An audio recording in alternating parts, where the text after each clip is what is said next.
Assalamualaikum warahmatullahi wabarakatuh. Selamat siang Jabat JDIH Provinsi Jawa Tengah. Siang hari ini kita bertemu kembali di acara podcast JDIH dengan saya Nuraini Dewi Maharani. Kebetulan saya menjadi host acara pada podcast siang ini. Siang hari ini podcast JDIH Provinsi Jawa Tengah menghadirkan narasumber dari Dinas Sosial Provinsi Jawa Tengah, Mbak Naili.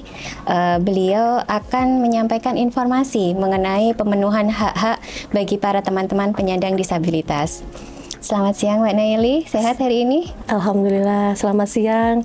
Selamat siang Sobat JDIH dan kawan-kawan penyandang disabilitas di seluruh Provinsi Jawa Tengah. Baik, sebelum mulai acara podcast siang hari ini, kami akan memperkenalkan narasumber terlebih dahulu dari Dinas Sosial Provinsi Jawa Tengah. Mbak Naili ini adalah Subkord Rehabilitasi Sosial Penyandang Disabilitas ya Mbak? Iya. Nanti bisa diceritakan dulu kesehariannya, bidang tugasnya apa kepada Sobat JDIH agar nanti kita semua mengenal keseharian Mbak Naili. Ya, terima kasih Mbak Dewi. Sobat JDIH, saya bekerja di bidang rehabilitasi sosial, khususnya di penyandang disabilitas, yang mana saya di bidang rehabilitasi sosial penyandang disabilitas, saya berada di tugas pokok fungsi melayani penyandang disabilitas baik di dalam panti dan memberikan pendampingan, kemudian pembinaan kepada sobat-sobat penyandang disabilitas. Gitu mungkin. Baik, terima kasih Mbak Naili. Menarik sekali ya Sobat JDIH, kita gali informasi keseharian Mbak Naili dengan dalam podcast JDIH siang hari ini. Kami langsung ke pertanyaan ya Mbak. Oke. Saat ini dalam rangka pemenuhan hak penyandang disabilitas, pemerintah Provinsi Daerah Jawa Tengah itu sudah mengeluarkan kebijakan atau regulasi apa saja ya Mbak Naili? Ya, terima kasih Mbak Dewi pertanyaannya. Jadi Sobat JDIH, di Provinsi Jawa Tengah kita sudah mempunyai Perda Disabilitas yang mana Perda tersebut ada di nomor 2 tahun 2023 tentang perlindungan dan pemenuhan hak-hak penyandang disabilitas. Kemudian kami juga punya peraturan gubernur Pergub di nomor 4 tahun 2024 yang merupakan petunjuk teknis dari Perda penyandang disabilitas itu tersebut. Baik, untuk saat ini sebenarnya dalam peraturan tersebut itu berarti disampaikan juga ada nggak sih Mbak data-data jumlah penyandang disabilitas di Jawa Tengah ini? Jumlahnya termasuk ragamnya. Oke. Jadi menurut Undang-Undang 8 tahun 2016 tentang penyandang disabilitas, ragam penyandang disabilitas itu ada 5 yang mana diantaranya adalah penyandang disabilitas fisik, penyandang disabilitas intelektual, penyandang disabilitas sensorik, yang sensorik itu terbagi disabilitas netra sama disabilitas rungu wicara. Kemudian yang keempat adalah disabilitas mental, dan yang terakhir adalah penyandang disabilitas ganda. Kalau datanya jumlahnya ada? Data di Jawa Tengah, menurut SIGDJ tahun 2023, penyandang disabilitas di Jawa Tengah itu ada sekitar 119.424 jiwa, yang mana data yang ada di sini terbanyak ada di disabilitas fisik. Ada di angka sekitar 47.000 sekian penyandang disabilitas fisik. Yang menduduki nomor 2 adalah disabilitas mental, yang ada di angka sekitar 40.000 penyandang disabilitas mental. Begitu Mbak Dewi. Itu dari data yang tadi, itu ragam anak-anak yang berkebutuhan khusus juga ada ya Mbak Nelly? Ada. Jadi ada disabilitas anak-anak yang berada di rentang usia 0 sampai 18 tahun. Itu juga di bagian tadi itu ada sekitar 18.000 sendiri itu penyandang disabilitas yang mana itu usianya ada di bawah 18 tahun. 18 Jadi disabilitas ya. Anak-anak. Masih kategori remaja. Baik, kalau untuk peran pemerintah provinsi sendiri dalam pemenuhan hak penyandang disabilitas bagaimana Mbak sejauh ini? Jadi pemerintah Provinsi Jawa Tengah sudah memberikan banyak sekali perannya ya untuk penyandang disabilitas, di antaranya memberikan perlindungan dan jaminan sosial melalui mungkin ada di KJS ya kalau di bidang sosial nggih. Kemudian memberikan kesempatan untuk perjanjian internasional ya dalam bidang keadilan dan perlindungan hukum mungkin. Kemudian menerbitkan peraturan pemerintah tadi diantaranya Perda sama Pergub untuk penyandang disabilitas. Kemudian beberapa hal melaksanakan program pelatihan untuk penyandang disabilitas. Jadi ada semacam program pelatihan yang diikuti oleh beberapa penyandang disabilitas. Dan juga ada fasilitasi aksesibilitas untuk mereka dan fasilitasi pemilu untuk mereka. Jadi ada beberapa juga yang kalau di sektor kesehatan juga ada pelayanan kesehatan yang mana juga ada yang perhatian ke mereka untuk penyandang disabilitas dan untuk sektor pariwisata, kemudian ada aksesibilitas yang ada di dalamnya juga masuk di situ. Sebenarnya saya lebih tertarik ke pelatihan untuk penyandang disabilitas tadi, Mbak. Terutama untuk mempersiapkan di bagian tenaga kerja itu bagaimana, Mbak, peran pemerintah di situ? Nah, kalau untuk pelatihan sendiri biasanya kami bekerja sama dengan Dinas Tenaga Kerja. Dinas Tenaga Kerja itu, kalau Dinas Tenaga Kerja itu membuat semacam kebijakan e-Makaryo melalui link e-Makaryo. Dari link e-Makaryo itu tadi bisa dilihat kebutuhan tenaga untuk masuk kerja. Kalau untuk pelatihan itu sendiri ada di Dinas Koperasi ataupun Dinas UMKM untuk memberikan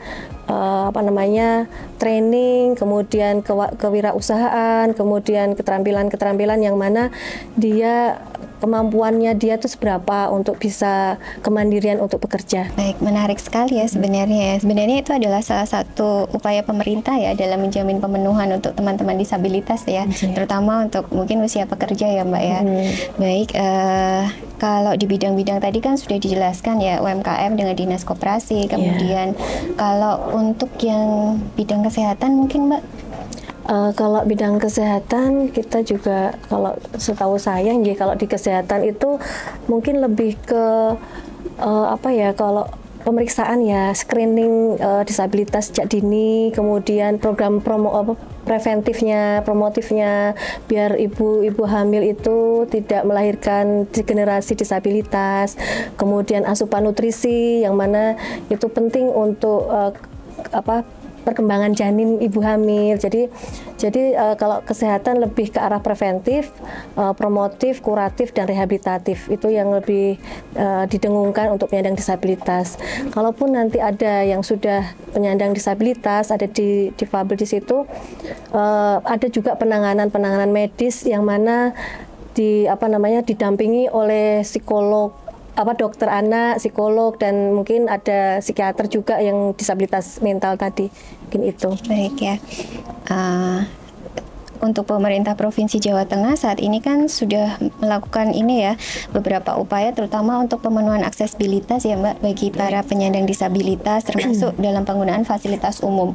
Itu gimana, Mbak, contohnya?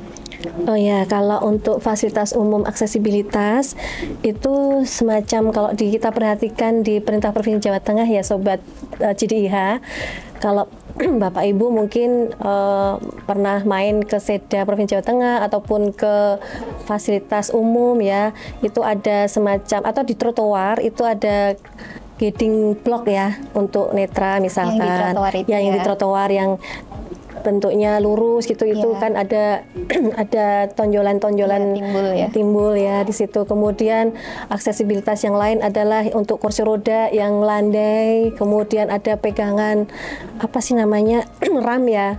Kemudian namanya saya lupa, yang buat pegangan yang besi itu ya. Besi. Kemudian kalaupun kita di terminal ataupun di tempat umum keramaian itu ada gambar-gambar yang komunikatif ya, gambar-gambar komunikatif. Kemudian kalau kita lihat televisi misalkan itu ada running tag yang mana mungkin dibaca oleh penderita rungu wicara yang tidak dengar suaranya. Dan kemudian banyak lagi yang audio visual yang misalkan kita buka YouTube ada ya semacam literasi digital. Baik, terima kasih sekali Mbak Naili. Ini banyak ya informasi yang kita peroleh, walaupun nantinya itu beberapa akan tetap kami tanyakan. Ini masih ada beberapa pertanyaan lagi Mbak Naili. Terutama tadi juga sudah disampaikan ya terkait pelayanan publik bagi para penyandang disabilitas. Itu ada pendampingan sama penyediaan fasilitas yang mudah diakses di tempat publik ya Mbak, seperti tadi yang disampaikan ya Mbak. Itu konkretnya gimana Mbak Nelly? Ya mungkin Sobat JDIH perlu diketahui bahwasanya penyandang disabilitas itu memang sangat membutuhkan pendamping, terutama pendamping pada disabilitas netra, kemudian ataupun disabilitas yang lainnya. Sifat pendamping di sini biasanya lebih ke keluarga ataupun orang terdekat yang dia percaya. Karena karena dia mungkin untuk mobilitasnya memang kenapa membutuhkan pendamping, karena kadang kita berjalan itu pun kalau di tempat baru dia tidak melihat ya. Kalaupun misalkan disabilitas fisik dia sudah membawa kursi roda, itu pun masih perlu, misalkan dia masih membutuhkan untuk pendampingan ataupun ada trap-trap yang mungkin dia tidak dari aksesibilitas itu dia masih ada beberapa hal yang belum bisa membantu dia untuk kemandiriannya. Itu mungkin. Baik. Kalau sarana prasarana tadi sudah dijelaskan sama Mbak Naili ya, terutama di fasilitas-fasilitas umum ya yang dimiliki oleh pemerintah. Kemudian juga ada sistem informasi baik elektronik maupun non elektronik yang tadi yang Bapak Naili sampaikan. Teman-teman Sobat JDIH, ternyata memang pemerintah Provinsi Jawa Tengah sudah banyak mengakomodir kebutuhan untuk teman-teman penyandang disabilitas. Selanjutnya kita akan kembali ke pertanyaan. Di Jawa Tengah itu sudah ada unit layanan disabilitas belum sih Mbak? Terutama di sektor-sektor yang urusan pemerintahan wajib seperti pendidikan, kesehatan, itu sudah ada unitnya sendiri belum? Sekarang udah ada 4 ya ULD yang bergerak di situ. Di antaranya adalah ULD pendidikan, ULD ketenaga kerjaan, kemudian ULD kebencanaan yang mana itu ada disebut unit LIDI ya kalau nggak salah itu. Terus ULD kewirausahaan. Baik. Kalau ini yang ditangani sendiri di bidangnya Mbak Naili ada nggak? Kalau di sosial sendiri itu sudah kita kan sudah langsung ke disabilitas, jadi tidak ada ULD di sosial, karena di sosial itu lebih banyak sekali bantuan-bantuan untuk mereka dan perhatian ke disabilitas. Oke, baik. Kemudian pertanyaan selanjutnya Mbak Naili. Apakah pemerintah daerah menjamin nih pelibatan penyandang disabilitas dalam proses perencanaan, penganggaran, rencana aksi, pelaksanaan pelindungan dan pemenuhan hak bagi penyandang disabilitas, Mbak? Ya tentu saja ya, maksudnya penyandang disabilitas Sobat JDIH tentunya kami libatkan terutama dalam penyusunan musrenbang, kemudian penyusunan RPJPD, kemudian RADPD, kemudian juga kemarin kita membuat perda juga kita melibatkan penyandang disabilitas. Itu tentu kita melibatkan karena mereka yang punya gawe dalam tanda petik, karena kita membahas penyandang disabilitas, mau nggak mau mereka harus kita libatkan karena kita tidak tahu apa kebutuhan mereka dan apa yang harus kita lakukan sebagai pemerintah untuk membantu aksesibilitas mereka dan membantu pelindungan hukum ya, hak-hak mereka terpenuhi gitu. Maksud saya gitu. Dalam forum-forum pelibatan tersebut, apakah semua penyandang disabilitas tadi disertakan atau hanya penyandang disabilitas tertentu saja? Ya, kalau kami keterwakilan, jadi tidak semua semua penyandang disabilitas kita masuk dalam Musrenbang ya. Mungkin keterwakilan misalkan kalau kita punya loh staf khusus presiden waktu itu Bu Anggi Yudhistia itu rungu wicara, kemudian Pak Maman yang non sewu disabilitas fisik itu juga aktif menyampaikan aspirasi hak-hak mereka yang harus kita dengungkan di dalam membuat kebijakan untuk mereka gitu. Oke, baik. Baik Mbak, kemudian yang terakhir nih, bagaimana nih pemerintah daerah berkolaborasi dan bekerja sama dengan seluruh instansi ya atau unitnya dalam upaya pelindungan dan pemenuhan penyandang disabilitas, Mbak? Kalau kami terbentuknya mungkin semacam tadi sudah saya sampaikan kayak unit LIDI ya, layanan inklusi disabilitas. Bahwasanya kalau di unit LIDI itu lebih ke bencanaan ya, kalau ya di sini. Kemudian ada juga tadi fasilitas umum yang sudah menjadi perhatian kami untuk aksesibilitasnya biar dia bisa akses ya. Kemudian dunia usaha mungkin kita juga berjejaring, perlu di dinas koperasi mungkin barangkali membuka peluang kerja bagi penyandang disabilitas yang di Snaker tadi ya, untuk emakaryonya. Jadi semua penyandang disabilitas itu bisa akses, tentunya dengan syarat dan kriteria tertentu ya yang dia punyai untuk bekerja di tempat tersebut. Kemudian adanya tim TPKJM kalau di kesehatan. Nah ini bisa TPKJM. Oke, singkatannya apa itu Mbak? Tim kalau di provinsi itu tim pengarah kesehatan jiwa masyarakat. Baik. Jadi penanganan kesehatan jiwa dan mental di Provinsi Jawa Tengah. Kemudian kami juga tadi melakukan pelibatan dalam perencanaan penyusunan pembangunan dan penyusunan kebijakan.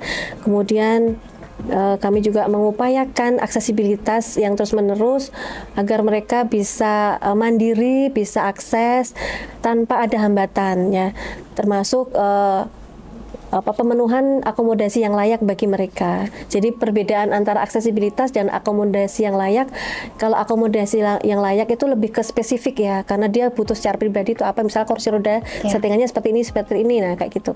Kalau untuk aksesibilitas lebih bersifat umum yang bisa mereka dapatkan ya.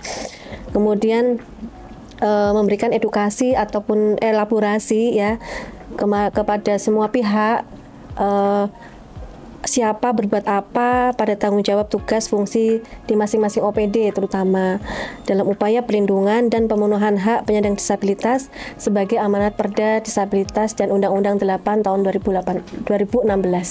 Terima kasih. Baik. Kebetulan kan November nanti ada pemilu nih Mbak. Oh iya. Itu gimana Mbak bagi teman-teman penyandang disabilitas? Pilkada kan ya?